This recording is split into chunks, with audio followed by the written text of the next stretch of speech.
पंतप्रधान नरेंद्र मोदींविरोधात मालदीवच्या नेत्यांनी केलेल्या अवमानकारक विधानांवरून सध्या खळबळ उडाली आहे। भारत सरकारनं हा मुद्दा मालदीवच्या मोहम्मद मुइज्जू सरकारसमोर उपस्थित केलाय। मालदीवमधल्या भारतीय उच्चायुक्तांनी देखील तिथल्या मंत्र्यांच्या टिप्पण्यांवर तीव्र नाराजी व्यक्त केली आहे आणि त्यामुळे मालदीवच्या सरकारनं ही विधानं करणाऱ्या आपल्या 3 मंत्र्यांना निलंबित केलंय।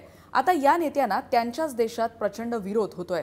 मालदीवचे माजी मंत्री अहमद महलूफ यांनी देखील भारतानं मालदीववर बहिष्कार टाकला तर मालदीवच्या अर्थव्यवस्थेवर परिणाम होईल अशी कबुली दिली आहे। हे प्रकरण नेमकं काय ते समजून घेऊयात।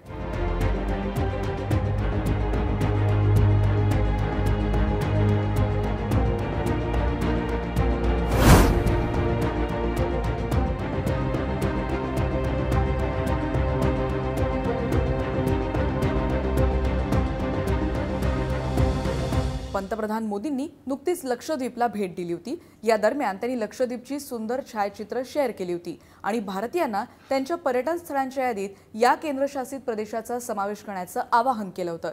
पण या आवाहनामुळे संतापलेल्या मालदीवच्या नेत्यांनी मोदींच्या लक्षद्वीप भेटीची सोशल मीडियावर खिल्ली उडवली आणि त्यांच्यावर अपमानास्पद टीका केली आणि यानंतर बॉयकॉट मालदीव्स हा हॅशटॅग सध्या सोशल मीडियावर ट्रेंड होतोय।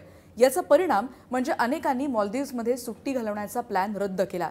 यासह काही ट्रॅव्हल कंपन्यांनी देखील मालदीवसाठीची बुकिंग्स घेणं बंद केलंय।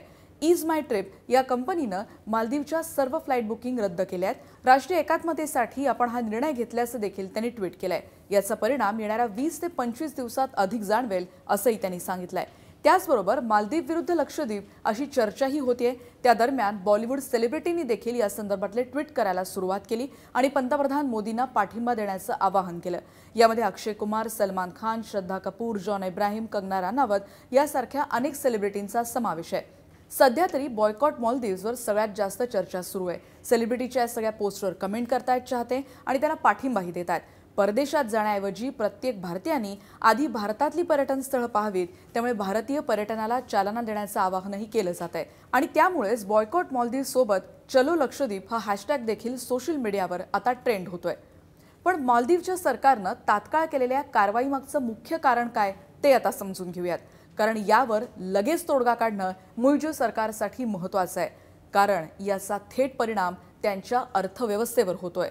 मालदीवची अर्थव्यवस्था पर्यटनावर अवलंबून आहे, कारण परकीय चलन कमावण्याचा आणि सरकारी महसूल वाढवण्याचा पर्यटन हा मुख्य स्रोत मालदीवसाठी आहे।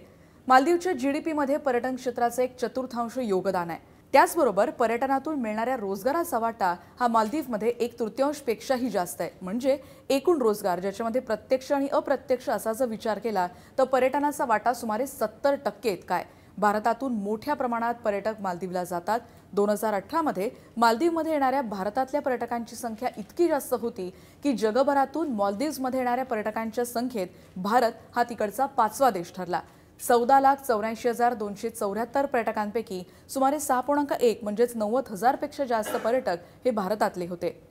2019 मध्ये भारतातून मालदीवला जाणाऱ्या पर्यटकांची संख्या 2018च्या तुलनेत दुप्पट झाली। 2019 मध्ये 1,66,030 पर्यटकांनी मालदीवला भेट दिली, तर 20 मध्ये म्हणजे कोरोना काळाच्या दरम्यान मालदीवसाठी भारत ही सगळ्यात मोठी बाजारपेठ ठरली, कारण तब्बल 63,000 भारतीयांनी मालदीवचा दौरा केला होता।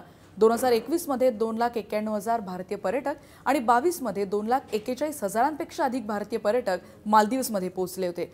त्यामुळे अतिथी देवो भव हे मूळ मानणाऱ्या भारतीयांशी पंगा घेणं मालदीवला परवडणार नाही।